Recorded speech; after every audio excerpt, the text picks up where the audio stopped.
Nation security council का resolution है 1373।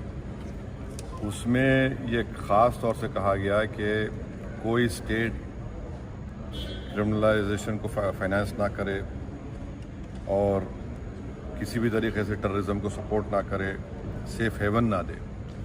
तो पाकिस्तान बरसों से इस रेजोल्यूशन 1373 का वायलेशन कर रहा है। दूसरा, अगर आप यूनाइटेड नेशन का आर्टिकल 51 पढ़ेंगे, ये हम किसी स्टेट को दूसरे स्टेट के खिलाफ सेल्फ डिफेंस में एक्शन लेने का इख्तियार देता है और उसमें एक वर्ड है बेलिजेंट रिप्राइजल्स, इसको हम इस्तेमाल करना चाहिए, मैंने कहा। और तीसरा ये कि हमारे संविधान में आर्टिकल 355 है जो ये कहता है कि यूनियन पर एक ड्यूटी है एक्सटर्नल एग्रेशन से स्टेट्स को बचाने के लिए। तो ये तीनों चीज़ें हैं सरकार के सामने, और वो जो मुनासिब समझते हैं इन टेररिस्ट ग्रुप के ख़िलाफ़, जिस देश में इन टेररिस्ट ग्रुप को पनाह दी जा रही है, मदद दी जा रही है, उनको पूरी ताकत दी जा रही है, उनके खिलाफ एक्शन ले सकते हैं। चौथी बात यह है कि इंटरनेशनल लॉ इस बात की इजाज़त देता है कि हम नेवल और एयर ब्लॉकेट करें पाकिस्तान के सेल्फ डिफेंस में, और सैंक्शंस लगाएं पाकिस्तान के ऊपर, ख़ास तौर से आर्म्स सेल्स में।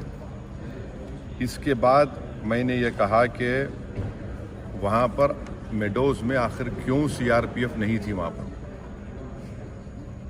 क्योंकि मैंने पूछा है कि जनवरी में सीआरपीएफ के 2 यूनिट को हटा लिया गया था वहाँ से।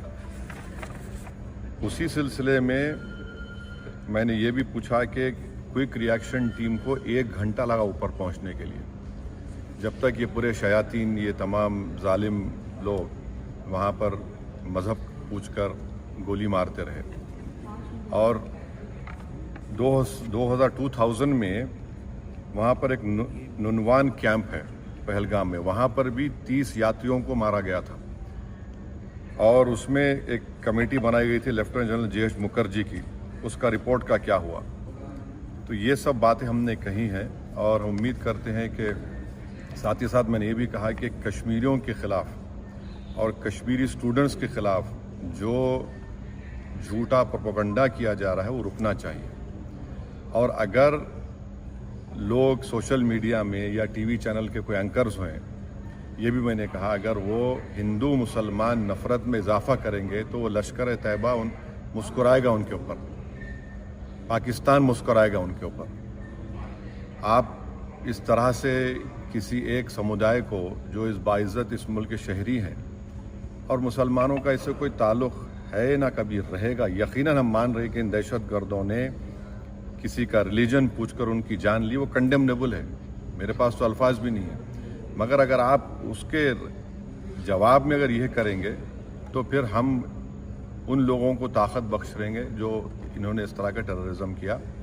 अब ये सरकार के ऊपर है, और हमने इंडस वाटर ट्रीटी के बारे में कहा कि बहुत अच्छी चीज़ है कि हम नहीं बोल दिए, मगर आप बताइए हम पानी कहाँ रखेंगे? पानी तो क्या रखना पड़ेगा ना आपको। तो और इसमें आप देखिए कि इंडस वाटर ट्रीटी में जो चिनाब का इलाका है वो पूरा पहाड़ी इलाके से पानी जाता है, जहलम का जो है वो ज़मीनी इलाके से जाता है, और वर्ल्ड बैंक इसका इंटरलॉक्यूटर है। तो इस पर हमने कहा कि इस पर देखने की ज़रूरत है, और सरकार जो भी एक्शन लेगी हमारे देश के तमाम लोगों को उनकी जान और माल को बचाने के लिए, ख़ास तौर से इस बुज़दिलाना वहशियाना दहशतगर्द हमले के बाद, हम उसकी तायीद करेंगे। ये कोई सियासी मसला नहीं है, ये हमारा नेशनल मुफाद है, नेशनल इंटरेस्ट में है, और हम उनके साथ खड़े रहेंगे। सर, ये आपने इंडस वाटर ट्रीटी पे बोला, तो क्या आप बोल रहे हैं कि रिएक्शन नहीं लेना चाहिए क्या? नहीं, मैं ये देखिए, आपने तो देखिए वर्ल्ड बैंक इंडिया और पाकिस्तान में बैठकर ये ट्रीटी करवाया, वो उसका इंटरलॉक्यूटर है। भाई पानी को कहाँ रखेंगे आप? अच्छा है, आपने अच्छा स्टेप लिया, मानते हैं, पानी कहाँ रखेंगे आप? आप भाई डैम बनाइए ना।